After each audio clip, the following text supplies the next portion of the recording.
Hello again. Today we're going to talk about open houses to generate listings. Everybody does open houses to generate buyers. That's just it at the end of the day. But how do you do open houses to generate listings? It's a very interesting phenomenon. There's this thing called a nosy neighbor. We know they go into every open house. In fact, a lot of them come in, they take your time, everything else. So you know what? Let's cater to them. I remember when I was a kid, we used to have a little bit of a community connection. I knew my neighbors, 4 to the right, 4 to the left.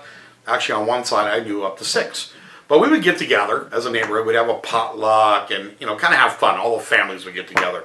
We'd close the street. We'd play kickball, all that kind of fun stuff. Now, those times have almost gone. So I instill this to you. Bring back the community connection. Now, let's talk about how to make money doing it. So, what we need to do is we need to create an open house. I like them on Friday nights. Now, contrary to popular belief, everything's done on Saturday or Sunday between 10 and 12. That's a standard time. As you guys know, I'm not standard. I always think out of the box, and I maximize benefit. So Friday night's a nice night to be able to invite the neighbors to a nice little open house. And we call it a pick your neighbor party or a neighborhood open house, whichever one that you want to do. What you do is you create a little flyer. And the little flyer says, you're going to have a neighborhood open house, only good for neighbors of the property. Make sure you bring this letter with you for RSVP because the public is not allowed.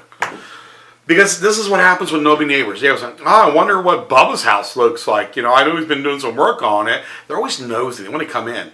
You know what? Let's showcase them. Let's showcase them.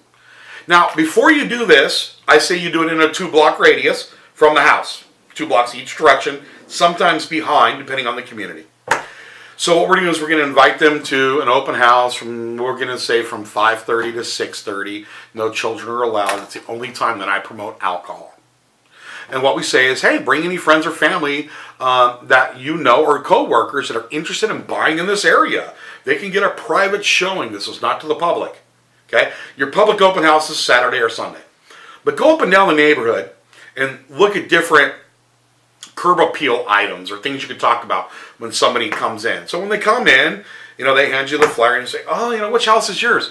Oh, I'm about 3 doors down on the right-hand side. I love that, tree. I love the bushes. I love the manicure. I love the gnomes. I love the whatever. Find those little kind of things. Because when you can talk about their property, it makes them feel good. And, great, how long have you lived in this community? What we're doing is establishing a relationship with all the sellers or renters that are in the neighborhood. And we're getting everybody together. Like, hey, John, I haven't seen you for years. That's going to be the favorite thing. Hey, I noticed you've done some work on your house. Neighbors will talk to neighbors. However, they're in your house. And you're the one that caused it. So do a nicer,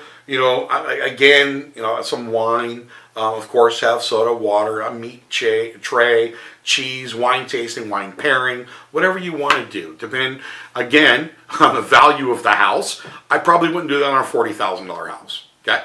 So pick your neighborhood and invite them. Look, they're going to come in anyways. Let's benefit from it. Because what they go home saying is, wow, no, my agent didn't do that on my house. Right? Remember, we have to determine how we are different than our peers in the industry. What is that value proposition that you're going to do? And people are going to think about that, especially in neighborhoods where there's a lack of listings in a higher end area. That's the best place to do it because they probably have a lot of friends or family or coworkers that want to live in that area. Let's have them bring their friends. But what we're really doing is establishing a brand with the neighbors. Oh yeah, I'm in the house, 2 doors down. I love that. Absolutely amazing. I love the architecture on that house. Out of curiosity, when's the last time you got a value on that house? Here we go. Ding, ding. How much is my house worth? It's the same thing we do on pay-per-clicks, same thing we do on websites and everything else, but we're doing it in person. Just say, look, I'm going to be around the neighborhood tomorrow at about 11 o'clock. You want me to stop in for about 10 or 15 minutes? I can look at what we've done on the inside of it, and I can come back to you and give you, an estimate of what the house would be worth. You're giving, remember, again, you're going to hear this in a lot of different videos. It's the marketing and the art of reciprocity. What are you going to give them? So you're standing above the crowd. You're giving them something of value. You're connecting the community together. and I guarantee you they're going to remember you. So, at the end of the day, open houses are not just for buyers. Now, I'm going to tell you right now, you as a rainmaker or the listing partner need to do it. This is not when we bring in a new agent to set an open house. This is you. This is your dedication to them. It's your brand. So let's make it happen. Even if you do 1 or 2 a month. All right? Again, have an amazing day. Let's generate some business and let's kick butt in 2016. God bless.